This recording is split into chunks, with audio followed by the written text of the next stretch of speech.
حرم المدینه، حرم د مدینه منورې. ابن شهاب الزهري او ثلاثه ائمه موالک حنابلہ شوافی او اسحاق سبوی چې المدینه لها حرم كحرم مکه فلا يجوز قطع شجرها روانه دي ولا اخذ صيدها كار روانه دي ولكنه لا يجب الجزاء فيه عندهم اذن دیم جزاء پکې قائل نه دي چې چا کټ ته جزاء شتم ویدم فینشته. دا یو مذهب شدلتا. وقال الثوري وعبد الله بن مبارك وابو حنيفه وصاحباه ليس للمدينه حرم كما كان لمكه. او دې حدیث کې چې کوم حرم ذکر راغلی دی وعجاب الحديث بأنه صلى الله عليه وسلم ما أراد بذلك تحريم صيد المدينة وشجرها إنما أراد بذلك بقاء زينة المدينة ليستتيبوها چې زینت د مدینه منورې برابر وي د دې مضافاتو غیاګانې سمکوي چې دا شنوي زرغونه وي د دې لپاره شوی. باقی صحابو په معمولاتو کې مدل تمالونه ساتل غیاګانې کول دا معروف دي. او دا شرطه یا با عمر ما قال النغير د بلبل اخکار پکې شوی دی. هغه د احناف دلیل دی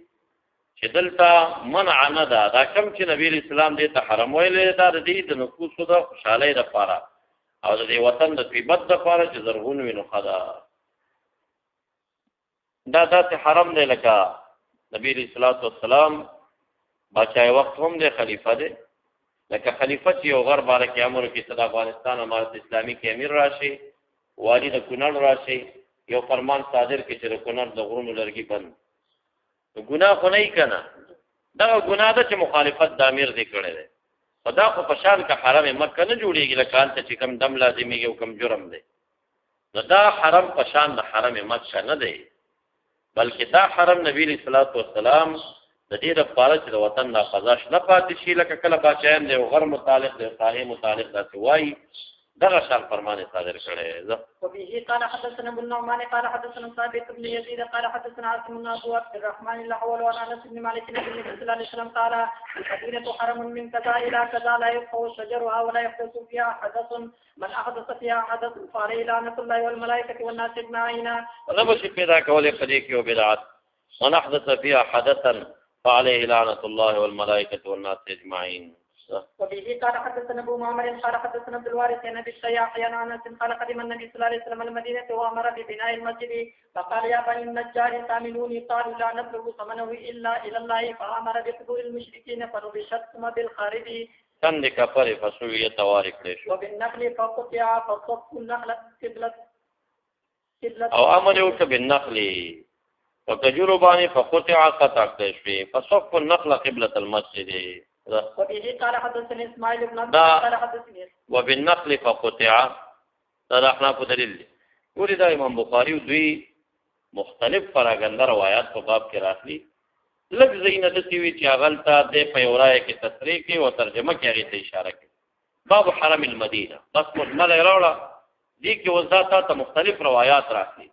اوس مجتهد ته پلاس کې ورکی نرشه دینه مسائل له واسه دا څه دلیل پکې کړه. محدثین ټول داسې دي دي ته مذهب د مذهب واحد نه کوي. دا امام شافعي ته چې ډېر زیات متعصب دی په شافعیت کې دا نور څه نه دي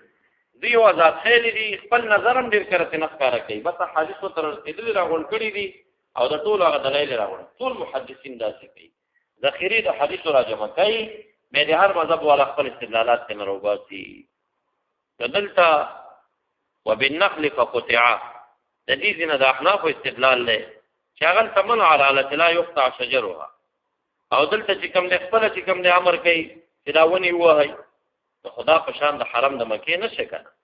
دا نبی صلی الله علیه وسلم د ترتیب د لپاره او د خلکو د نفوسو خوشاله لپاره چې صحیح سر سبزوي یو فرمان صادر کړی دی. ان سليمان ان عبد الله ابن عمر ان سعيد بل نذیر کوم د مدینه منورې نه بهر نه دي کنه. د جهاد په باب کې چې په ور لقطه اشجار یو کړ ورته کوي نه کړ ما قطعتم من لينة راضي. أن النبي صلى الله عليه وسلم قال حرم ما بيننا وبين المدينة على لساني قال وأتى النبي صلى الله عليه وسلم بني حارثة فقال أراكم يا بني حارثة قد خرجت من الحرم ثم التفت فقال بل أنتم فيه. وبه قال حدثنا محمد بن بشار قال حدثنا عبد الرحمن قال حدثنا سفيان عن الأعمش عن إبراهيم التيمي عن أبيه عن علي قال ما عندنا شيء إلا كتاب الله وهذه تاسو حدیث پیدا تاسو لکه چې ما د حرم نه بهر وتی به چې دا څنګه صحیح او فضا ته وکتل وینه تاسو په کې دل نه واقع به ور کړی وځه. المدينة حرم ما بين عائر إلى كذا من أحدث عائر دغر نوم دی أو أوى محدثا فعليه لعنة الله والملائكة والناس أجمعين لا يقبل منه صرف ولا عدل. صرف نافله شو عدل فریضه شو. وقال ذمة المسلمين واحدة ومن أكثر مسلما فعليه لعنة الله. كان قضاء مسلم او د امام دا غوکا یعنی یو مسلم بل تعهد ور کړو بل فراغ نه دا عهد نه منه موقع لیکا کړی وتا فعليه لعنة الله والملائكة والناس أجمعين لا يقبل منه صرفا ولا عدل. ومن تولى قوما بغير إذن مواليه فعليه لعنة الله والملائكة والناس أجمعين لا يقبل منه صرف ولا عدل. قال ابو عبد الله عدل فداء باب فضل المدينة. امام بخاري معنا د فدیه او کله د فریضه معنا یې ونکړه. باب فضل المدینه وانها دا مدینه منوره في الناس تنفن شرار الناس شری خلق نه فی ځان شری. وبه قال حدثنا عبد الله بن يوسف قال اخبرنا مالك بن يحيى بن سعيد قال سمعت ابا الخباب سعيد بن يسار يقول سمعت ابا هريره يقول قال رسول الله صلى الله عليه وسلم امرت بقريه تاكل. زه په هجرت مامور شوم یو قريه ته د څه قريه او تاكل قرا چې ټول قريه وړي مراد دا کله قران غلبه دا چې په ټول قريه غالبه وا او هو ال خلکو چې یثرب ده او هي الخلکو بده ته یثرب او هي المدینه غ مدینه دا دا یثرب چې یاره تسریب نه ده په معنا توبېخ او درټنې سره نو دا معنا طیبه مدینه منوره سره ملایمه نه وځي بدل شو او یا د صرف نه صرف په معنا فساد سره وي دواړه معناګانې مستقبح وي او نبی رسول الله والسلام یو اسم معنا به غلطه وا هغه به بدلو په داسې اسم سره چې خسته معنا به لرله وهي المدینه تنفي الناس كما ينفي الكير خبز الحديد لکه څنګه چې د انګر بټای زنګ د اوسپنې لري کوي بابنا المدينة صوابة. لا طيبة ده نوم ده دي. قال حدثنا خالد بن مخلد قال حدثنا سليمان قال حدثني عمرو بن يحيى عن عباس سهل بن سعد عن ابي حميد قال اقبلنا مع النبي صلى الله عليه وسلم من تبوك حتى اشرفنا على المدينة فقال هذه صوابة باب لابتي المدينة. وبه قال حدثنا عبد الله بن يوسف قال اخبرنا مالك عن ابن شهاب عن سعيد بن المسيب عن ابي هريرة انه كان يقول لو رأيت الضباع بالمدينة ترقع ما ساعدتها قال رسول الله صلى الله عليه وسلم زه ګورم چې شوي په مدینه منوره کې سریږي ما زعرتها نزبا ما نفرتها وبنشل مغيلرا قال رسول الله صلى الله عليه وسلم ما بين لابتيها حرام. باب من رغب عن المدينة. وبه قال حدثنا څوک چې اعراض د مدینه منورې نه کوي. قال أخبرنا شعيب بن الزهري قال أخبرني سعيد بن المسيب عن أبي هريرة قال سمعت رسول الله صلى الله عليه وسلم يقول يتركون المدينة على خير ما كانت لا يخشى. تتركون تاسو بپریک دی یا یترکون دا خلق بپریک دی مدینه منوره على خير ما كانت پډیر خیر هغه چې اوس دا یعنی هغه وخت د دې ډیر سرسبز وی ډیر بابا د وی پابا دی باندې لا يخشاها چې ان برازی دی ته الا العوافی مگر عوافی طالبین رزق توای چې ذخیره نشي جمع کوله حیواناتم شو مرغانم شو یرید عوافی الطير والسباع دا طالبین رزق بدل ترا کوزیږي واخر من يحشر راعيان من مزینا اخیری هغه چې راځي ورته دوا شپونکین بوي د مزینا مریدین د مدینه منورې بوي چې دلته زو ينعقاني بغنمهما چغي بوي په خپل غډانو باندې په تیزی روان کړي فیجدان عادی بمندکی مدینه منوره وحوشا مملوءه ووحوش باندې او یا معنا دا چې اهل د مدینه منورې به وحوش وي مسخشوي وي حتى اذا بلغا ثنيه الوداع چې ثنيه الوداع ته ورسیږي خرا على وجوههما پر مخه به پریوزي تاسو تماوي چې هغه یوم الصبح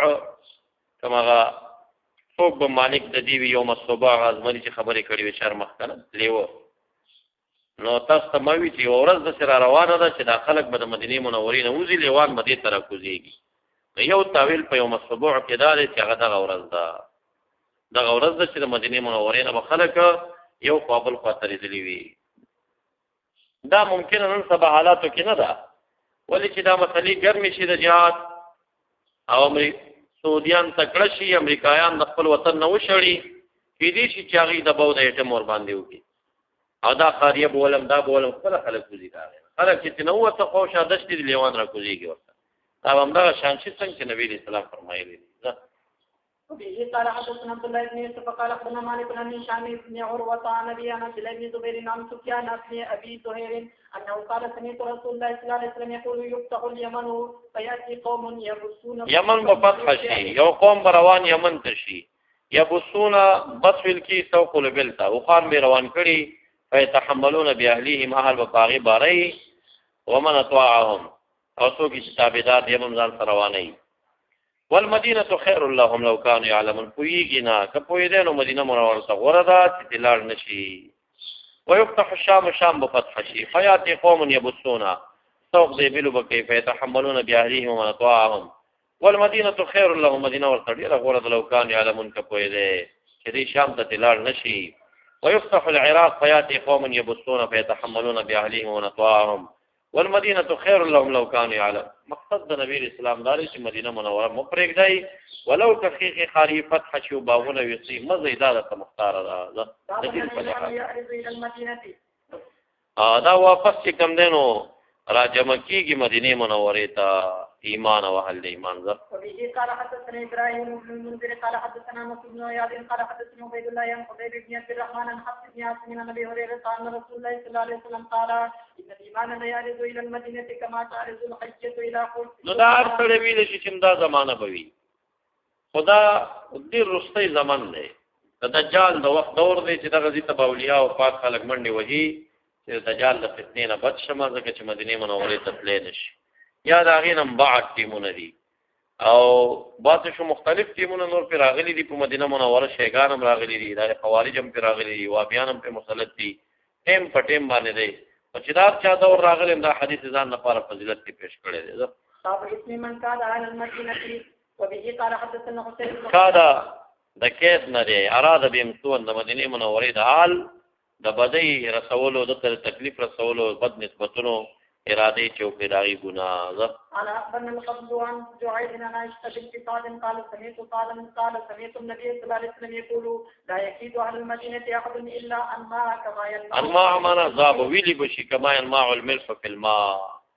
دا ته بتافات پر راشد باب اقام المدينة یګي آبادی د کانو د مدینه منورې وبه قال حدثنا ابن عبد الله قال حدثنا سفيان قال حدثني ابن شهاب قال حدثني عروة قال سمعت أسامة قال أشرف النبي صلى الله عليه وسلم على أقوم من أقوام المدينة فقال هل ترون ما أرى إني لأرى مواقع الفتن خلال بيوتكم كمواقع القطر قاله معمر بن سليمان بن كثير عن الزهري باب لا يدخل الدجال المدينة وبه قال حدثنا عبد العزيز بن عبد الله قال حدثني ابراهيم بن سعد عن ابي ان تتي النبي بكر قال النبي صلى الله عليه وسلم قال لا يدخل المدينة رعب المسيح الدجال لها يومئذ سبعة أبواب على كل باب ملكان وبه قال حدثنا اسماعيل قال حدثني مالك بن نعيم بن عبد الله المزمري عن ابي هريرة قال رسول الله صلى الله عليه وسلم على أنقاض المدينة على طرق المدينة لا يدخلها الطاعون ولا الدجال وبه قال حدثنا يحيى بن بكير قال حدثنا ليس نقيل بن شهاب قال قال عبيد الله بن عبد الله بن عتبة أن أبا سعيد الخدري قال حدثنا رسول الله صلى الله عليه وسلم حديثا طويلا عن الدجال فكان فيما حدثنا به أن قال يأتي الدجال وهو محرم عليه أن يدخل نقاب المدينة ينزل بعد صباح الکی گرده سبخیتا نزول بو کی سبباز زمکو قراناکو کی هغه چې په مدینه منوره کې دي دا د خود دغه شاته غابت ورتوي ځنګلي علاقې دي مدینه منوره نه شاته هغه زینه چې دی اوس وڅ شوی دي قراناک دي جبز مکه چې وڅ شي خوره پیدا کوي نو هغه زینو کې ودا واړی فيخرج إليه يومئذ رجل هو خير الناس ومن خير الناس ناقص شي ويقال انه الخضر عليه السلام ودا شخص بخضر علیہ السلام نو کوم خلک چې د حیات قائل دي نو په استدلالاتو کې یو دا دلیل هم پیش کړي چې دا رجل چې دا خضر علیہ السلام دغه وخت کې بدا شهید کیږي بیا یوم یذن رجل و خیر الناس او پتہ مرفوع روایتو کې اندر کې دا څوک دی او من خیر الناس نو فيقول اشهد انك الدجال الذي حدثنا عنك رسول الله صلى الله عليه وسلم حديثه فيقول الدجال رايت ان قتلت هذا ارایت ما پوئی کئی کتے ملکما سماحیتو هل تشکور فی الامر فیقولون لا فيقتله دا رجل خیر چې کوم نه دا به شهید کی ثم يحييه بیا به ژوندې کی فيقول حين يحييه والله ما كنت قط اشد بصيرة مني اليوم ابو ورتوي زنو ما اشد بصيرة تا په حق کې څومره چې نن یما اوس در باندې پوښتنه چې دجال فيقول الدجال اقتله فلا يسلط عليه بیا به نشي مسلط ولي پر دې قدرت نه لري چې قتل کیږي. وبه قال حدثنا ابراهيم بن المنذر قال حدثنا الوليد قال حدثنا ابو عمرو قال حدثني شعب قال حدثني انس بن مالك عن النبي صلى الله عليه وسلم قال ليس من بلد الا سيطؤه الدجال الا مكة والمدينة ليس من نشابها نقب الا عليه الملائكة الصافين يحرسونها ثم ترجف المدينة بأهلها صلاة بیا به دا مدینه منوره چې کوم دی په دې رجفه او زلزله راشي ثلاث رجفات لقب ورکی نو فيخرج الله وبواسطه تعالی كل كافر ومنافق ورنه پته لګي چې ورتلی شي کنه د منافقان کافرانو ورتلی شي دا به یوباسي بابنا المدينة تنفل خبثا زلزلې نه بو تختی چې و تختی د جال فتنه کې براشي. وبه قال حدثنا عمرو بن عباس قال حدثنا عبد الرحمن قال حدثنا سفيان عن محمد بن المنكدر عن جابر قال جاء أعرابي إلى النبي صلى الله عليه وسلم فبايعه على الإسلام فجاء من الغد محموما فقال أقلني قالين ده ما سر د بیعت قالو کا بدا بیعت می کړه رامات کبه فأبى 3 مرات فقال المدينة كالكير تنفي خبثها وتصنع الطيبات تنصع تخلصو په معنا تو چپریک دي طیبه پاک ده.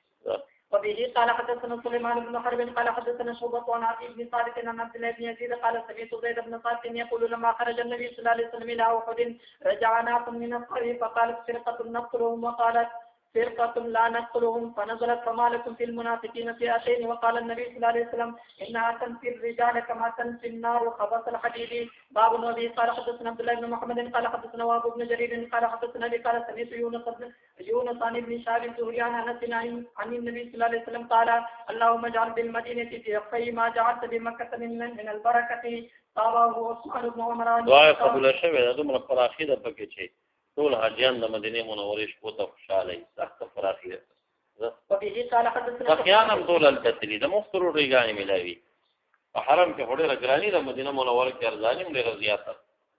قال حدثني اسماعيل بن جعفر عن حميد عن انس ان النبي صلى الله عليه وسلم كان اذا قدم من سفر فنظر الى جزرات المدينة او دعا راحلته وان كان على الدابة حركها من جبهها دا اسراع طويل. باب كراهية النبي صلى الله عليه وسلم ان تور المدينة. پدې کله دا چې مدینه منوره چمګاوند خالی کړي شي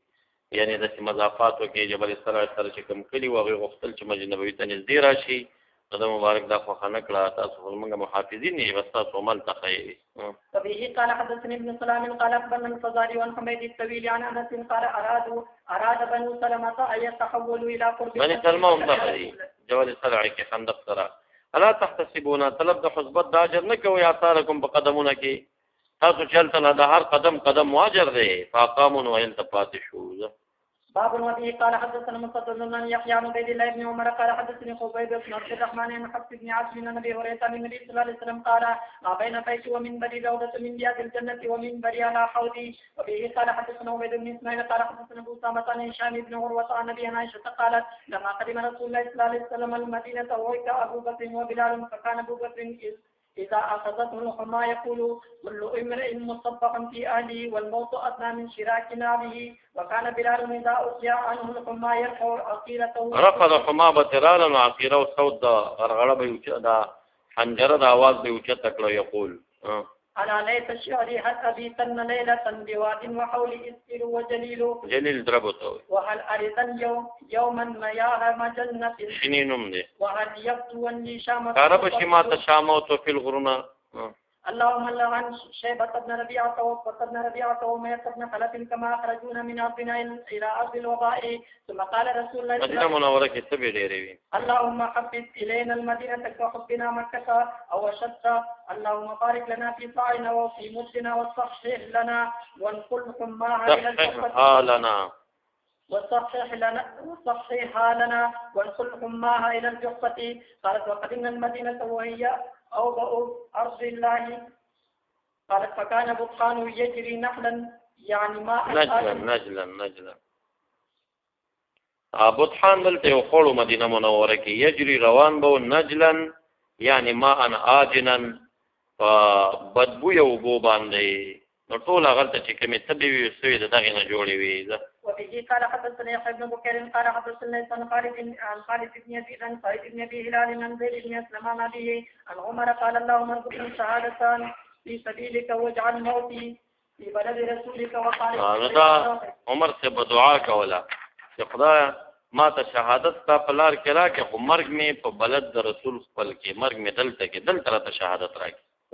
زيد بن اسلم عن امه عن حفصة بنت عمر قال سمعت عمر نحوه وقال هشام عن زيد بن اسلم عن ابيه عن حفصة سمعت عمر قال ابو عبد الله